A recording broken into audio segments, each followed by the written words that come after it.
Et ce qu'ils ont fait, c'est qu'ils ont porté la voiture du sous-préfet avec les mains, ils ont dégagé la voiture du sous-préfet de la route. Ces gens-là, vous avez, je ne sais pas pourquoi vous choisissez d'être gentil. Vous avez choisi, n'est-ce pas, des morceaux, des passages dans la lettre de l'UNDP, mais il faut lire, n'est-ce pas, certaines expressions qui ont été utilisées dans cette lettre-là. C'est-à-dire qu'il est dit dans cette lettre qu'un ministre qui se fait surnommer Moulinex, un certain ministre qui se fait surnommer Moulinex. Et il y a également un autre passage qui dit quelqu'un qui est tristement un ministre. Je ne sais pas si vous avez la lettre devant vous. Vous pouvez me permettre de lire. Elle dit que cette autorité instrumentalisée par un ministre tristement reconnu pour ses pratiques obscures contre l'opposition. Ces gens-là, ce que j'ai envie de dire, c'est que si quelqu'un d'autre, et je vais le dire, vous savez que j'ai toujours condamné l'acharnement qu'il y a eu sur la personne du professeur Maurice Kamto et ses partisans. Je rappelle d'ailleurs à juste titre que seulement pour avoir manifesté leur volonté d'aller participer au débat qui avait cours au Conseil public, je crois qu'ils sont pour certains aujourd'hui traduits devant le tribunal militaire. Ils n'ont pas eu, il n'y a pas eu la moindre, je vais dire, il n'y a pas eu d'indulgence à leur égard. Traduit devant le conseil, si on peut devenir terroriste seulement pour avoir manifesté l'envie d'aller, n'est-ce pas, participer à une audience, c'est que ça me pose problème. Et donc je dis, si un tel communiqué avec de telles terminologies caverneuses avait été utilisé, imaginez-vous, par le président du MRC. Imaginez-vous ce que ça aurait donné. D'ailleurs, je suis abasourdi devant le silence. Ça aurait donné quoi? Non, mais tout de suite... Le ministre d'État Fami Ngoudongo serait sorti? Le ministre Grégoire Wona également? Ah non, s'il se limitait à sortir, ça ne poserait pas tant de problèmes que ça. Mais ça aurait donné lieu à un branle-bas, peut-être à une interpellation. On aurait déjà interpellé. Et les grands théoriciens des concepts les plus ubuesques seraient sortis pour dire comment le président de la secte bahamique, d'ailleurs je suis surpris de savoir que jusqu'aujourd'hui, le ministre Tiroma a drainé beaucoup de foule du côté de Garoua. Ça n'a pas donné lieu à des concepts que nous connaissons, partis villageois. Le ministre Bello également a décidé de lancer campagne dans la partie septentrionale. Je suis toujours surpris parce que j'attends, je vais dire, la sortie de ces grands théoriciens des concepts de sectes bahamiques, de partis villageois, de partis des frères, des aficionados et de tout ce que vous avez connu, comme terminologie. Je vais dire, j'ai pas envie d'utiliser des gros mots, mais de tout ce que nous avons connu depuis 2018 pour, n'est-ce pas, désigner le professeur Maurice Kamto et ses partisans. La question que j'ai envie de me poser, je ne suis pas un partisan du MRC. Je ne suis même pas un sympathisant. Est-ce que c'est un crime que vous soyez partisan? Non, je ne le suis pas parce que, en fait, je vais tout simplement dire que j'ai toujours dit que nous sommes en République. Et lorsqu'on est en République, il faut qu'on fasse très attention à la manière dont nous traitons nos concitoyens. Ça peut laisser des précédents, ça peut créer des précédents qui soient dommageables pour la vie ensemble, pour la cohésion sociale dans une République. Parce que la question que j'ai envie de me poser, est-ce que quelqu'un a dit sur ce plateau un jour que le tribalisme est fini? C'était Jean-Marie Aimon Bané. C'était Jean-Marie. Oui. Effectivement, il avait raison. Le tribalisme est fini. Parce que j'attendais qu'on dise que c'est un parti villageois, le FSNC c'est un parti villageois, c'est la secte nordique, personne ne le dit. Alors, la question qu'on a envie de se poser, Serge Alain, est-ce que ça veut donc dire qu'on peut être du Nord et manifester son adhésion et sa conviction pour le parti de Issa Chiroma sans être traité de tribal? Est-ce que ça veut dire qu'on peut être du Nord, manifester son adhésion et son appartenance pour un parti de M. Bello Bouba sans être taxé de sectaire, de villageois, d'aficionados et de tout ce que vous connaissez? Est-ce que ça veut dire qu'on peut être, je ne sais pas, du Sud, manifester son adhésion pour le RDPC sans être taxé de tribal, de tribaliste, de sectaire, de bahamique, de tout ce que vous connaissez? Mais lorsque vous êtes de l'Ouest et que vous manifestez votre attachement pour le professeur Kamto ou alors pour le MRC, tout de suite, vous êtes traité avec tout le... Je sais pas, vous êtes couvert de tout ce que vous connaissez. Alors, on a envie de se poser des questions. Et avant cela, Serge Alain, vous savez que lors d'un passage sur votre plateau, mais sur un autre format, pas de droit de réponse, la vérité en face, mon grand frère Ousmane May a tenu des propos quand même assez caverneux. Il avait dit des choses assez... ça m'avait donné la chair de poule, je suivais l'émission, j'ai eu la chair de poule étant chez moi, et je me suis dit, est-ce que 7h30 va trouver ce monsieur chez lui? Vous savez quoi? On a lugubrement ouvert une enquête, je ne sais pas ce que ça a donné aujourd'hui. Je dis lugubrement annoncer une enquête, je ne sais pas ce que ça a donné aujourd'hui. Quelle est l'impression qu'on renvoie en République, Serge Alain? Moi, c'est ce qui me pose problème. Quelle est l'impression qu'on renvoie dans la République? Qu'on peut être d'ici, dire ce qu'on veut, faire ce qu'on veut, prendre une lettre comme celle-ci, traiter un ministre, dire d'un ministre que... un ministre surnommé Moulinex, le traité de sombre et obscur machin. Ce sont des faits. Ce sont des faits en plus. Et que ce sont des faits. Je suis d'accord. Mais que pour avoir dit moins que ça, que des gens se retrouvent devant le tribunal militaire. Devant le tribunal militaire. Vous savez ce que ça renvoie? Ça renvoie à une république à double vitesse. Ça renvoie à une république où les institutions fonctionnent à géométrie très très variable. Et ça, c'est très dangereux. Ça crée un sentiment d'ostracisation. Ça crée un sentiment de rejet. Ça crée un sentiment, je vais dire, de diabolisation.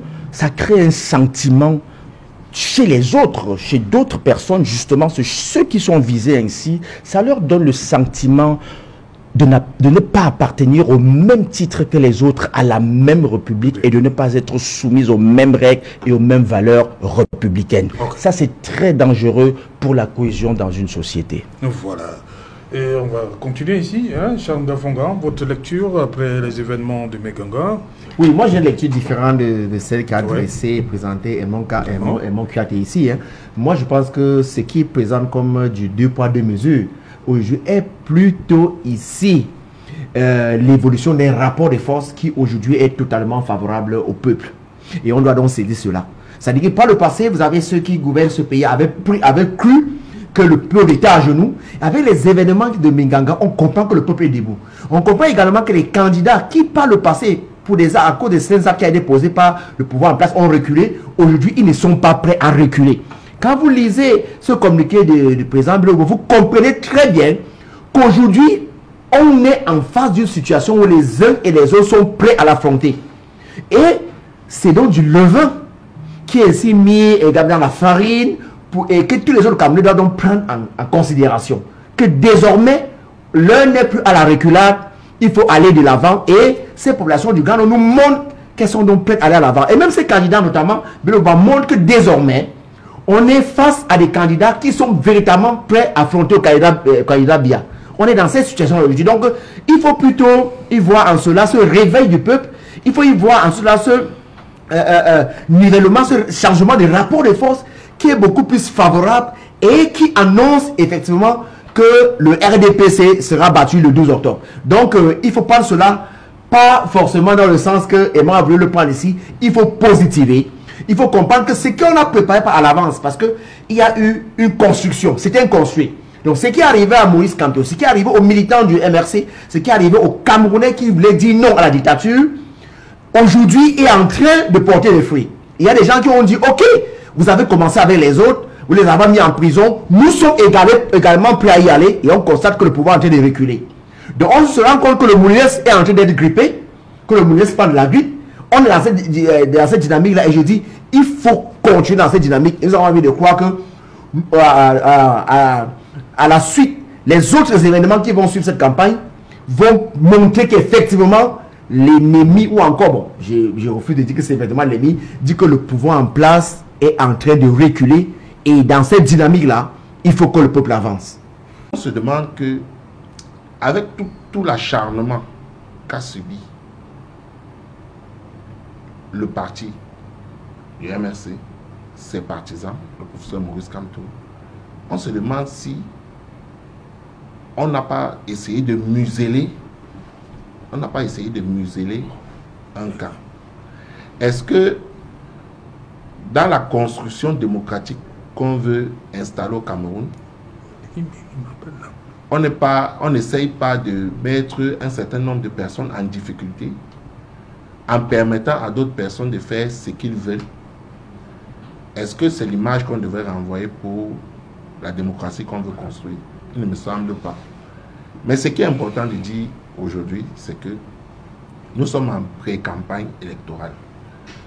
Les partis politiques, avec leurs états-majors, ont tout à fait le droit de se déployer, d'aller à les leaders ont le droit d'aller à la rencontre des représentants régionaux, départementaux, de leurs partis politiques et de mettre en place leur stratégie avant la campagne.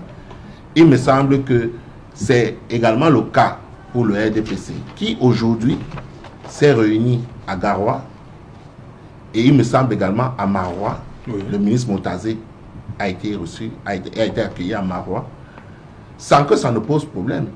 On a vu des escortes de motos arborant les tricots du RDPC, sans que ça ne pose problème.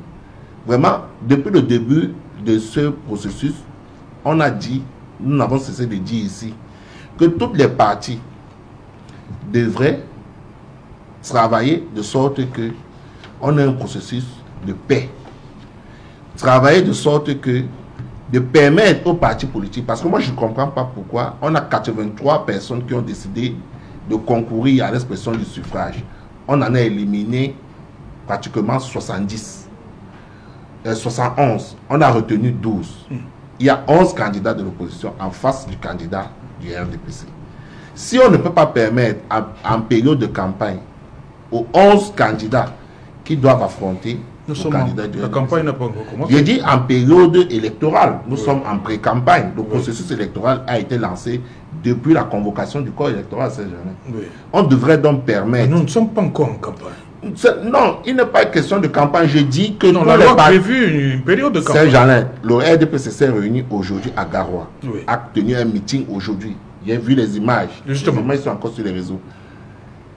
D'où ma question, en période de pré-campagne, jusqu'où peuvent aller et les militants et les autorités au regard de ce qui s'est passé? Justement, l'autorité a l'obligation d'encadrer. Il me semble que le meeting de Menganga, ils ont déposé une déclaration de manifestation. Ils ont reçu un récépissé. Ils n'ont pas décidé de se réunir sur la place publique. Et puis même, on est quand même à une période exceptionnelle où on doit permettre aux partis politiques de se déployer. Parce que si les leaders qui concourent à l'expression du suffrage ne vont pas au contact des 8 millions d'électeurs qui vont aller choisir le président de la République le 12 octobre, comment vous ferez pour expliquer aux Camerounais que votre victoire a une saveur? Ce sera difficile. Donc permettons aux partis politiques d'aller au contact des électeurs. Merci. Et de mettre en place leur programme. Voilà, merci. Il est avec nous, vous voyez à l'écran, Yaya Bello de l'UNDP. Bonsoir Yaya, vous m'avez dit, vous sortez de la région de l'Est, Garoua-Boulaye. Vous êtes actuellement dans la région du centre, à Ayos. Vous avez fait un stop pour participer à l'émission. Yaya Bello, bonsoir. Bonsoir, Monsieur Otou. Bonsoir à votre riche panel. Bonsoir aux nombreux Camerounais qui sont en train de nous suivre. C'est un plaisir pour moi de prendre la parole ici avec votre émission, malgré la distance. Voilà. Effectivement, vous avez bien fait de le dire. Je suis à Ayos, dans la ville, enfin, dans la région de l'Est. Oui. Il ne vous échappe pas. Voilà, Yaya Bello, dites-nous, on parle de cette escale de Menganga, parce que tout a commencé vendredi par Ngaoundéré, ensuite Menganga samedi, et hier vous étiez à Garoua-Boulaye. Menganga, on en parle depuis que ces images font le tour. Qu'est-ce qui s'est réellement passé, Yaya Bello, avec l'autorité administrative? Alors, il faut dire que nous regrettons l'incident qui s'est produit à Mekanga samedi, avant-hier, lors de l'arrivée de M. Beloboua Maïgari et de toute sa délégation, et notamment l'accueil dont vous avez vu les images. Alors, ce qui s'est passé, c'est que le sous-préfet de Mekanga, M. Medega Yaya, déjà dans le récépissé de déclaration, parce que nous l'avons saisi conformément à la loi par rapport à la tenue de la manifestation publique, nous l'avons saisi, les autorités, en tout cas nos responsables locaux l'ont saisi, et effectivement il a délivré un récépissé de déclaration, manifestation publique. Bon, sauf que déjà sur la déclaration, il empêche, dit-il, tout défilé motorisé. Donc, en d'autres termes, si on lit bien le récépissé de déclaration, il dit que aucun engin motorisé ne doit accueillir le président de l'UNDP, Beloboua Maïgari, c'est-à-dire pas de véhicules, pas de moto.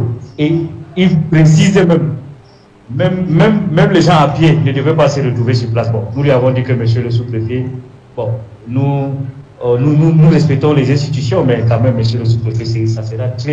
Publique. Le sous-préfet de l'arrondissement de Mekanga, sous-signé, atteste avoir reçu en date du 18 août 2025 de monsieur Diafarou Mohamedou, président de la fédération UNDP du Mbéré, titulaire de la CNI, voilà, une déclaration de manifestation publique enregistrée sous le numéro 535 pour l'organisation le 23 août à partir de 13h à Mekanga. Lieu dit Stade Lamido Bouba, sous la présidence effective de leur président national, M. Beloboua Maïgari, d'un meeting politique de formation de la base militante articulé sur les thématiques ci-dessous en prélude à la tenue le 12 octobre 2025 du scrutin en vue de l'élection du président de la République. Retrait des cartes d'électeurs, désignation des représentants au sein des commissions locales de vote, remplissage des PV, surveillance du scrutin. En application des dispositions de l'article 5 de la loi numéro 90/055 du 19 décembre 90 portant régime des réunions et manifestations publiques, l'intéressé est responsable du maintien de l'ordre public et devra par conséquent empêcher toute infraction aux lois, interdire tout discours et tout agissement contraire à l'ordre public et aux bonnes mœurs et de nature à inciter à la commission d'actes qualifiés de crimes ou délits et ne devra en aucun moment, en aucun cas, modifier ni l'objet de la déclaration, ni la date, ni l'heure et le lieu du déroulement de la manifestation publique ainsi projetée sans autorisation préalable de l'autorité administrative. Voilà. Compétente. Par ailleurs, le défilé motorisé, c'est pour vous, oui, et ou pédestre des militants, sympathisants et autres responsables de cette formation politique sur la voie publique est formellement interdit. Notamment sur l'itinéraire Ngan, entrée ville Mekanga, sur les principales artères de la ville éponyme. En foi de quoi le présent récépissé et la déclaration de manifestation publique qui dégage la responsabilité de l'administration en cas de survenance d'incident est délivré et notifié à l'intéressé pour servir et valoir de ce que de jour. Est-ce qu'on parle d'un avocat, donc pas l'acte de la pièce? On n'en a pas besoin. C'est pas sur ce plateau, non. On n'en a pas besoin. Attendez, vous ne pouvez pas bloquer là au motif. Non, il peut envoyer la régie. Il demande de voir, c'est tout. On va mettre ça à l'antenne. Autant de temps simplement parce qu'on veut... Non, il faut prendre connaissance de l'acte. Nous ne sommes pas dans un prétoire ici. Nous ne sommes pas dans un prétoire ici. Oui, mais on ne va pas me faire discuter des choses que je ne lis pas. Dani Waranzede, merci de me mettre à l'antenne. Alors, Serge Alain, oui. voyez que dans sa manière espiègle de faire les choses, excusez-moi du peu, Maître, j'aurais souhaité que Maître eût la même exigence pour la déclaration de manifestation du RDPC aujourd'hui à Garoua. Maître, je vous ai dit qu'on a une façon de faire les choses en République. L'espièglerie et la perfidie sont des choses très dangereuses, très pernicieuses. Vous êtes un homme de droit et vous devez comprendre très bien de quoi je veux dire parle. merci au maire de Boro, Célestin Yandal, qui suit l'émission et m'a promis de m'envoyer ce document. Merci. D'accord. Voilà. Donc je disais, Maître, vous ne pouvez pas faire du pharisaïsme en politique sans que cela ne produise des conséquences. Le pharisaïsme, c'est quoi pour ceux qui nous suivent? C'est cette faculté à avoir beaucoup d'exigences vis-à-vis des autres sans en avoir le peu de soi-même. Parce que on parle du meeting de l'UNDP, vous posez une première exigence, c'est-à-dire d'avoir le récépissé. Et le maire, c'est il le fait, il envoie. Le modérateur, Serge Alain, il lit in extenso entièrement, intégralement le récépissé. Vous doutez, vous souhaitez avoir une copie. Je lui envoie. Déjà. Vous promettez, vous allez lire? Non, j'ai demandé à voir sur le téléphone. Moi, Non, vous allez donc j'ai pas lire. de téléphone sur moi. C'est bien. Pas de Mais téléphone sauf que lorsqu'on a parlé du meeting du RDPC, vous avez tout simplement dit, ben, s'ils ont déclaré leur manifestation, ça va. Mais vous n'avez pas exigé également qu'on vous envoie une copie de cette manifestation. C'est tout. Je le fais, c'est pas le débat. Mais pourquoi vous avez exigé le débat? Est-ce que le débat, c'est sur le meeting du RDPC? Mais le débat, c'est jusqu'où peuvent aller les autorités. On parlait de l'événement de Mengala. Mais c'est les mêmes autorités qui délivrent les récépissés pour le RDPC également. Je suis d'accord avec vous, sauf que c'est le même meeting de pré-campagne. Excusez-moi, c'est pas le sujet. Non, c'est le sujet, maître. Est-ce que vous savez que si monsieur... C'est le sujet. Je demande simplement, maître, je demande simplement que le même niveau d'exigence que vous devez avoir pour les autres, vous devez également les avoir pour vous-même. Non, nous sommes en République. S'il y a des règles qui doivent s'appliquer, voilà le document en antenne. S'il y a des règles qui doivent s'appliquer, maître, vous devriez immédiatement exiger que le RDPC envoie également la copie de son récépissé de déclaration de manifestation. Vous devriez le faire, maître. Non. Au moins, le sujet. Non, c'est le sujet, justement. Je suis justement en train de dire que, maître, nous sommes en République. Je suis d'accord avec vous. Je suis d'accord avec vous. Vous savez, notre souhait, c'est que tout le processus, depuis au moins ce que le corps électoral a été convoqué, jusqu'au résultat en novembre, je ne sais pas quelle date de novembre, que cela se passe dans la paix, dans la concorde, dans la fraternité, dans la convivialité. La politique, ce n'est ni la guerre. Le Cameroun ne va pas s'arrêter avec ces élections. Le Cameroun doit continuer avec ces élections. Mais ce que je dis, maître, c'est que le sentiment de paix ne va pas sans un minimum de justice et d'équité en République. Lorsque vous avez une classe de citoyens, et excusez-moi du peu, mais je ne communautarise pas le débat, vous savez que moi... Non, vous savez que moi, je suis très loin de le faire. De par mon statut, je ne peux pas communautariser le débat. De par ce que je suis, je ne peux pas le faire. Et donc, je suis tout simplement en train de dire, lorsque vous renvoyez le sentiment de rejet, d'exclusion, et d'ostracisation à une partie de la République, à une partie des citoyens, ça pose problème. Et cela est pernicieux et ça peut saper les fondements de notre paix dont nous avons tant besoin. Lorsqu'en République, certains ont le sentiment que la loi ne s'applique durement que pour eux et que ça ne s'applique pas pour les autres, c'est très dangereux de renvoyer cette image. Je vous ai donné quelques exemples tout à l'heure et vous êtes d'accord avec moi. À chaque fois qu'on a traité certains de sectes bahamiques, vous êtes d'accord avec moi? Lorsque les gens se succèdent sur des plateaux, mais permettez-moi, lorsque les gens se succèdent sur des plateaux de télévision, développent des théories les plus rapétissantes, les plus conspuantes, toutes ces théories, quand les gens le font, personne ne leur dit rien. Personne ne leur dit rien. Il n'y a pas de problème. Et donc, Aujourd'hui, vous savez à quoi cela aboutit. C'est qu'il y a une bonne partie du Camerounais qui ont été écartés malicieusement, avec perfidie, espièglerie, de ce processus qui est en train de se dérouler. Il y a beaucoup de Camerounais qui ne se retrouvent pas là-dedans. On les a écartés, je le dis.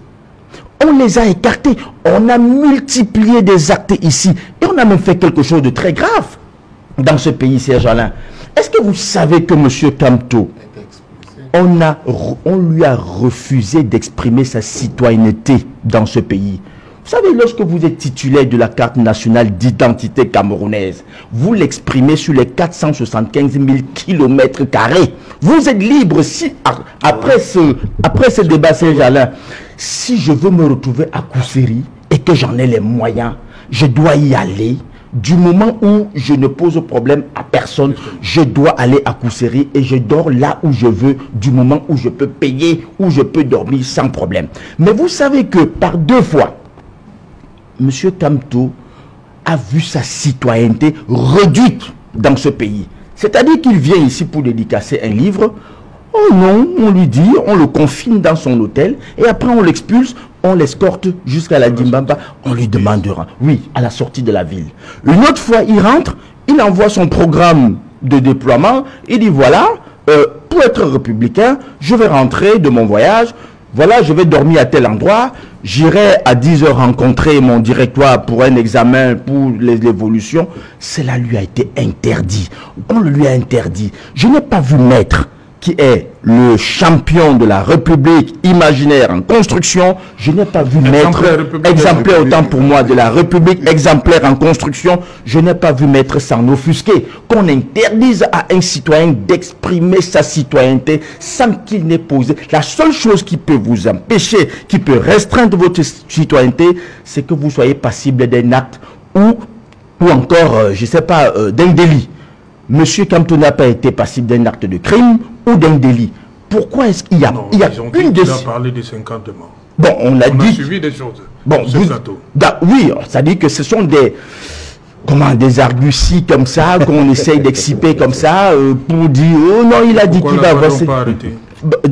Justement, vous lui intentez un procès, c'est pour ça que j'ai dit, et je mettrai très bien placé pour savoir ce que j'ai dit, c'est qu'il n'y a que des décisions de justice qui peuvent restreindre votre citoyenneté. Lorsque il n'y a pas une décision de justice sur vous, vous êtes libre de vous exprimer. Mais maître, vous n'avez pas condamné cela.